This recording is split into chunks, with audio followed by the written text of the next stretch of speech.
ಎಲ್ರಿಗೂ ನಮಸ್ಕಾರ. ಈ ಒಂದು ವಿಡಿಯೋದಲ್ಲಿ ನಾನು ನಿಮ್ಗೆ ಏನ್ ತಿಳಿಸ್ಕೊಡ್ತೀನಿ ಅಂದ್ರೆ, ಯುವ ನಿಧಿ ಯೋಜನೆಯ ಜನವರಿ ತಿಂಗಳ ಸೆಲ್ಫ್ ಡಿಕ್ಲರೇಷನ್ ಹೇಗೆ ಸಬ್ಮಿಟ್ ಮಾಡೋದು ಅಂತ ತಿಳಿಸ್ಕೊಡ್ತೀನಿ. ವಿಡಿಯೋನ ಸ್ಕಿಪ್ ಮಾಡದೇನೆ ಕೊನೆವರೆಗೂ ನೋಡಿ. ಸೆಲ್ಫ್ ಡಿಕ್ಲರೇಷನ್ ಪ್ರತಿ ತಿಂಗಳು 25ನೇ ತಾರೀಕು ಒಳಗೇನೆ ಸಬ್ಮಿಟ್ ಮಾಡಬೇಕು. ಗೂಗಲ್ ಅಥವಾ ಕ್ರೋಮ್ ಆ್ಯಪ್ನ ಓಪನ್ ಮಾಡ್ಕೊಬೇಕು. ಓಪನ್ ಮಾಡ್ಕೊಂಡು ಇಲ್ಲಿ ಸರ್ಚ್ ಬಾರ್ನಲ್ಲಿ ಸೇವಾ ಸಿಂಧು .gs ಅಂತ ಸರ್ಚ್ ಮಾಡ್ಕೊಬೇಕು. ಸರ್ಚ್ ಮಾಡ್ಕೊಂಡಾಗ ಈ ರೀತಿ ಬರುತ್ತೆ. ಇಲ್ಲಿ ಸೇವಾ ಸಿಂಧು ಒನ್ ಅಂತ ಒಂದು ವೆಬ್ಸೈಟ್ ಇರುತ್ತೆ. ಈ ವೆಬ್ಸೈಟ್ ಮೇಲೆ ಕ್ಲಿಕ್ ಮಾಡ್ಕೊಬೇಕು. ನೆಕ್ಸ್ಟ್ ಈ ರೀತಿ ಬರುತ್ತೆ. ಇಲ್ಲಿ ಯೂಸರ್ ಐಡಿ ಮತ್ತು ಪಾಸ್ವರ್ಡ್ನ ಎಂಟರ್ ಮಾಡಿ ಲಾಗಿನ್ ಆಗಬೇಕು. ಯೂಸರ್ ಐಡಿ, ಪಾಸ್ವರ್ಡ್ ಮತ್ತೆ ಇಲ್ಲೊಂದು ಕ್ಯಾಪ್ಚಾ ಕೊಟ್ಟಿರ್ತಾರೆ, ಅದನ್ನ ಎಂಟರ್ ಮಾಡಿ ಇಲ್ಲಿ ಸಬ್ಮಿಟ್ ಆಪ್ಷನ್ ಕ್ಲಿಕ್ ಮಾಡ್ಕೊಂಡ್ರೆ ಲಾಗಿನ್ ಆಗುತ್ತೆ. ನೆಕ್ಸ್ಟ್ ಈ ರೀತಿ ಬರುತ್ತೆ. ಇಲ್ಲಿ 3 ಲೈನ್ಸ್ ಇರುತ್ತೆ ಲೆಫ್ಟ್ ಸೈಡ್. ಈ ಆಪ್ಷನ್ ಮೇಲೆ ಕ್ಲಿಕ್ ಮಾಡಬೇಕು. ಇಲ್ಲಿ ಅಪ್ಲೈ ಫಾರ್ ಸರ್ವಿಸ್ ಅಂತ ಆಪ್ಷನ್ ಇರುತ್ತೆ. ಈ ಆಪ್ಷನ್ ಮೇಲೆ ಕ್ಲಿಕ್ ಮಾಡಬೇಕು.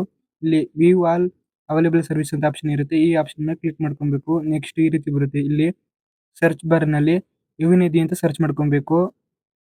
ಸರ್ಚ್ ಮಾಡ್ಕೊಂಡಾಗ ಇಲ್ಲಿ ಯುವ ನಿಧಿ ಸೆಲ್ಫ್ ಡಿಕ್ಲರೇಷನ್ ಒಂದು ಆಪ್ಷನ್ ಬರುತ್ತೆ. ಈ ಆಪ್ಷನ್ ಮೇಲೆ ಕ್ಲಿಕ್ ಮಾಡ್ಕೊಬೇಕು. ನೆಕ್ಸ್ಟ್ ಈ ರೀತಿ ಬರುತ್ತೆ. ಇಲ್ಲಿ ಆಧಾರ್ ದೃಢೀಕರಣ ಅಂತ ಆಪ್ಷನ್ ಇರುತ್ತೆ. ಈ ಆಪ್ಷನ್ ಮೇಲೆ ಕ್ಲಿಕ್ ಮಾಡ್ಕೊಬೇಕು. ನೆಕ್ಸ್ಟ್ ಈ ರೀತಿ ಬರುತ್ತೆ. ಇಲ್ಲಿ ಆಧಾರ್ ಸಂಖ್ಯೆ ಅಂತ ಇರುತ್ತೆ. ಅಲ್ಲಿ ನಮ್ಮ ಒಂದು ಆಧಾರ್ ಕಾರ್ಡ್ ನಂಬರ್ನ ಎಂಟರ್ ಮಾಡ್ಕೊಬೇಕು. ಆಧಾರ್ ಕಾರ್ಡ್ ನಂಬರ್ನ ಎಂಟರ್ ಮಾಡಾದ್ಮೇಲೆ ಇಲ್ಲೊಂದು ಬಾಕ್ಸ್ ಇರುತ್ತೆ, ಅದನ್ನ ಟಿಕ್ ಮಾಡ್ಕೊಬೇಕು. ನೆಕ್ಸ್ಟ್ ಕೆಳಗಾಗಿ ಸ್ಕ್ರೋಲ್ ಮಾಡಬೇಕು. ಇಲ್ಲಿ OTP ಅಂತ ಆಪ್ಷನ್ ಇರುತ್ತೆ. ಈ ಆಪ್ಷನ್ ಸೆಲೆಕ್ಟ್ ಮಾಡ್ಕೊಬೇಕು. ನೆಕ್ಸ್ಟ್ ಇಲ್ಲಿ ಕೆಳಗಾಗಿ ಸ್ಕ್ರೋಲ್ ಮಾಡಿದಾಗ ಇಲ್ಲಿ OTP ಪಡೀರಿ ಅಂತ ಆಪ್ಷನ್ ಇರುತ್ತೆ. ಈ ಆಪ್ಷನ್ ಮೇಲೆ ಕ್ಲಿಕ್ ಮಾಡ್ಕೊಬೇಕು.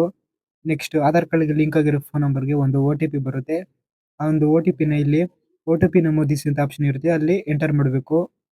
OTP ಎಂಟರ್ ಮಾಡ್ಕೊಂಡಾದ್ಮೇಲೆ ಇಲ್ಲಿ ಸಬ್ಮಿಟ್ ಅಂತ ಆಪ್ಷನ್ ಇರುತ್ತೆ. ಈ ಆಪ್ಷನ್ ಮೇಲೆ ಕ್ಲಿಕ್ ಮಾಡ್ಕೊಬೇಕು.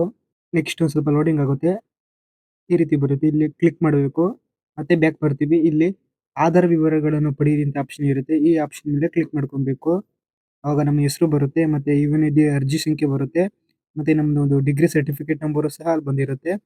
ನೆಕ್ಸ್ಟ್ ಅಲ್ಲಿ ಸೆಲ್ಫ್ ಡಿಕ್ಲರೇಷನ್ ಮಂತ್ ಜನವರಿ ಅಂತ ಸೆಲೆಕ್ಟ್ ಆಗಿರುತ್ತೆ. ನೆಕ್ಸ್ಟ್ ಇಲ್ಲಿ ಕೆಳಗಾಗಿ ಸ್ಕ್ರೋಲ್ ಮಾಡಿದಾಗ ಇದನ್ನ ಇಲ್ಲಿ ಓದ್ಕೊಂಡು ಎಸ್ ಅಂತ ಆಪ್ಷನ್ ಇರುತ್ತೆ, ಇದನ್ನ ಸೆಲೆಕ್ಟ್ ಮಾಡ್ಕೊಬೇಕು. ಸೆಲೆಕ್ಟ್ ಮಾಡ್ಕೊಂಡಾದ್ಮೇಲೆ ಇಲ್ಲಿ ಒಂದು ಕ್ಯಾಪ್ಚಾ ಕೊಟ್ಟಿರ್ತಾರೆ, ಆ ಒಂದು ಕ್ಯಾಪ್ಚಾನ ಎಂಟರ್ ಮಾಡ್ಕೊಬೇಕು. ಕ್ಯಾಪ್ಚಾನ ಎಂಟರ್ ಮಾಡ್ಕೊಂಡಾದ್ಮೇಲೆ ಇಲ್ಲಿ ಕೆಳಗಡೆ ಸಬ್ಮಿಟ್ ಅಂತ ಆಪ್ಷನ್ ಇರುತ್ತೆ. ಈ ಆಪ್ಷನ್ ಮೇಲೆ ಕ್ಲಿಕ್ ಮಾಡ್ಕೊಬೇಕು.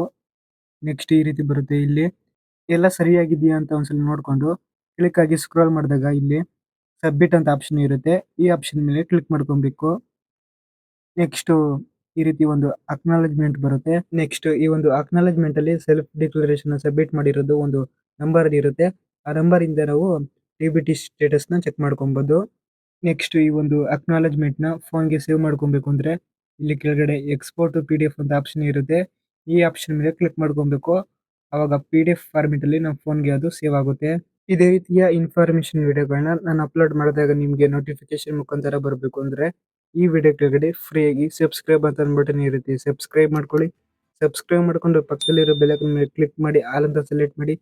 ವಿಡಿಯೋ ಇಷ್ಟ ಆಯ್ತು ಅಂದ್ರೆ ಒಂದು ಲೈಕ್ ಮಾಡಿ, ಹಾಗೆ ನಿಮ್ಮ ಫ್ರೆಂಡ್ಸ್ ಅಂಡ್ ಫ್ಯಾಮಿಲಿಗೂ ಶೇರ್ ಮಾಡಿ.